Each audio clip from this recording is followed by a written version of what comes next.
Hi everyone, it's Jan, and you know I like having creative playtime where there is absolutely no agenda, nothing that I'm trying to get done. And one of my favorite things to do when I'm doing that is to make some jelly prints with my Gelli Arts plate. But every time I do one of those tutorials, I get the question, so what are you going to do with these papers that you've made? So today's tutorial, I'm going to share the papers that I made with a particular project in mind, and that is the little mini album that I worked on because Royce surprised me for my birthday and took me to see Derek and Julianne Huff's dance tour called Move Live on Tour. It was great. We had a fantabulous time. I got to meet them, got tons of pictures, and I wanted to create a little mini album, but I wanted to do it really quickly. So I decided to make some jelly prints and use those as the backgrounds for my album. And I'm going to show you what and how I did that. I'm starting with I'm kind of planning to do teals, maybe some blues, a little bit of pink. When you are working on a particular project in mind, it's good to start with maybe just a color scheme. And you can see here I'm doing something that I haven't done before. So I am getting some creative playtime in there. And that is I put a layer of paint down, put my stencil down, and then I added paint on top. And I'm using deli papers. And I'm sorry I didn't show you this when I pulled that first print, but at this point I was really looking for I was just using the deli paper to pull some of the ink off because what I wanted was to have open space in the design where you could see the dictionary paper back behind it. I don't know if that actually made sense, but in my head I was just going to use these prints that I made onto this dictionary paper. That was going to be the thing that made it consistent from page to page. And I wanted the print to show through, so I knew I didn't want a solid covering of ink. And so for these first couple, when I put the deli papers down, it was just to remove some areas of ink. But then I began to really like what I was seeing. And so I will eventually show you some of those deli papers. Here I'm using some kind of more rich tones. I put a 6x6 stencil down, and I'm using a Martha Stewart comb to add some texture to it. And now you can see I'm adding some more paint and a little bit of extender on top because it was very hot and humid this particular day, and what I discovered was that it was actually causing my paint to dry very quickly, particularly the lighter colors. And it was the thing that got me adding some black as a background. Okay, is that not the coolest? I loved how that stencil pulled those floral. One of my favorite prints I made. Just loved it. So you can see I was playing, so I was trying a lot of different things, and on this one I tried just putting a lot more paint down because I really was having it dry a little too quickly. And so, you know, every time you work with a jelly plate, you're going to get a little bit different results because it's kind of contingent on the weather and the lights and everything else. So I think this may be the place where I went, oh wow, that's really kind of cool. So I started keeping those. And so now that I've pulled that first print, I wanted to put a little bit more texture in. So I just took 3 stencils and kind of put them on the angle there. And then I'm doing the same technique of adding paint, a contrasting paint color on top of the stencil because it's going to maintain the lightness that is under the stencil, and then this darker color or contrasting color is going to give us some really kind of cool looks when I pull it up. Yeah, I love that one too. Yes, I'm glad that it finally occurred to me that I might really like these deli papers. I do, and in fact, they are going to figure very prominently in my final project. But I kept doing my book paper or the dictionary paper as the thing that put all of them together with continuity.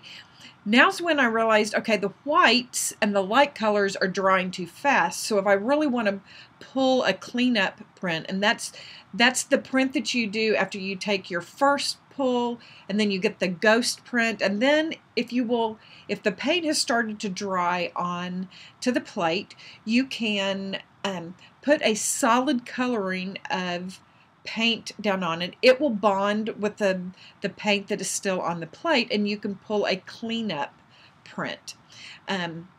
Really loved how some of those turned out, and really enjoyed using even those dark colors in my final book here.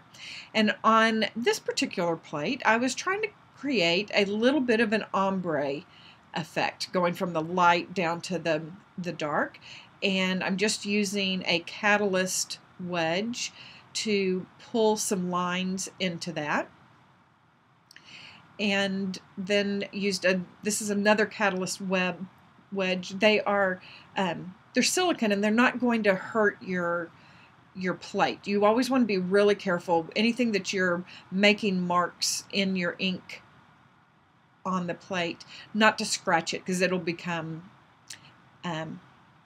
permanent. Okay, so let me show you some of these prints.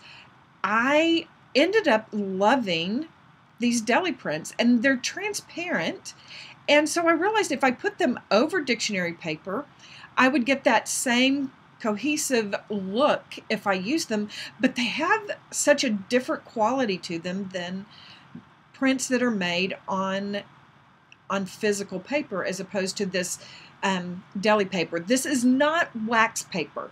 Wax paper, the acrylic doesn't necessarily stick to it very well.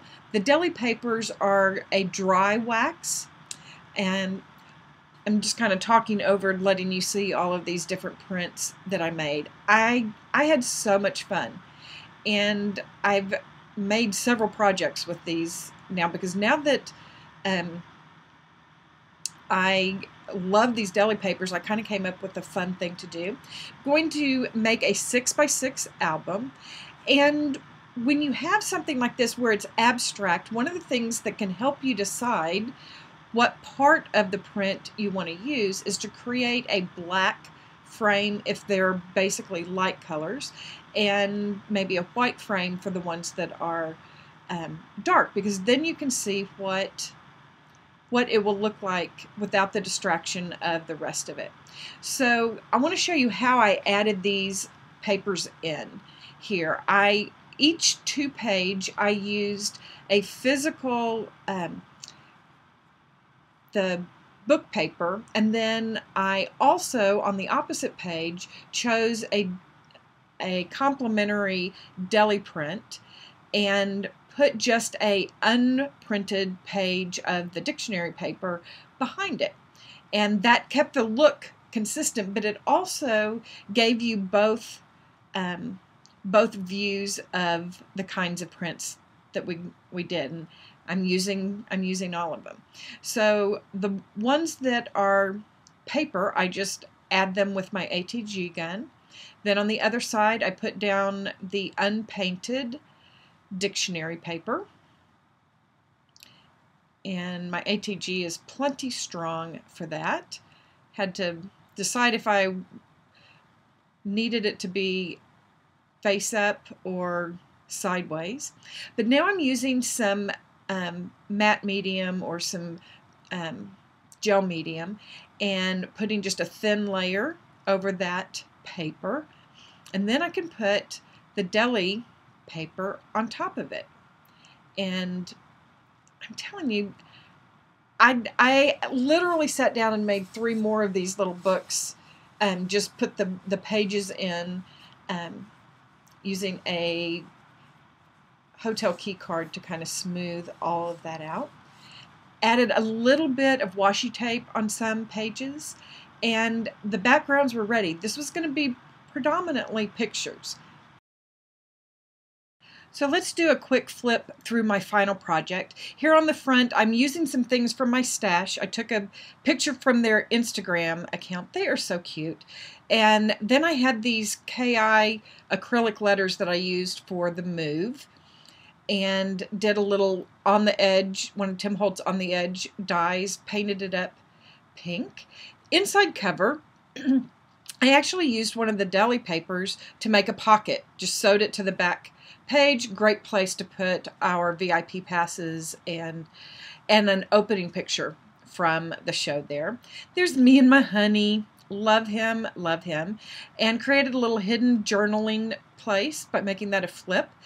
And I am telling you, I am in love with how that book paper shows through on that deli paper.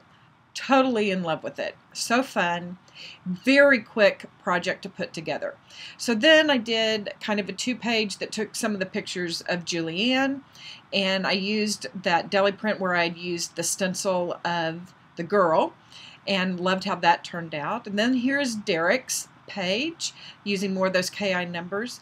And actually this picture of Derek backstage is what inspired me to do these jelly prints, because that whole picture was just kind of a wild abstract thing, and I thought it would be fun to do with the jelly prints. You can see I've added in a couple of pages here because when I finished printing all of the pictures, I had more than I had pages, so I just did some little extra. And one of these days I'm going to show you, I actually used my Happy printer, that zinc Happy printer, to print all of these out.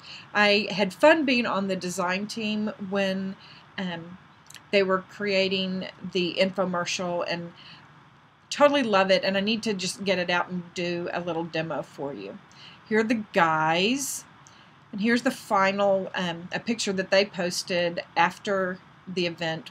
It's at the Ryman Auditorium, and I just thought that picture from behind is so stinking cute. Another paper on the back, which even though it was one of the cleanup prints, you totally could see the text through it too. So it was very fun, a fun project. I hope those of you that feel like I show you how to do the jelly prints but then never show you things that you can do with them, I hope that this cleared that up. I do use them. I make card backgrounds out of them as well. Appreciate you stopping by. If you're new, please subscribe. And also follow me on Instagram, Pinterest, Facebook, and Twitter, because that's where you can find out what I am in the middle of right now. You all have a great week. I hope you will save some time for creative play, and I'll be back with another fun project real soon.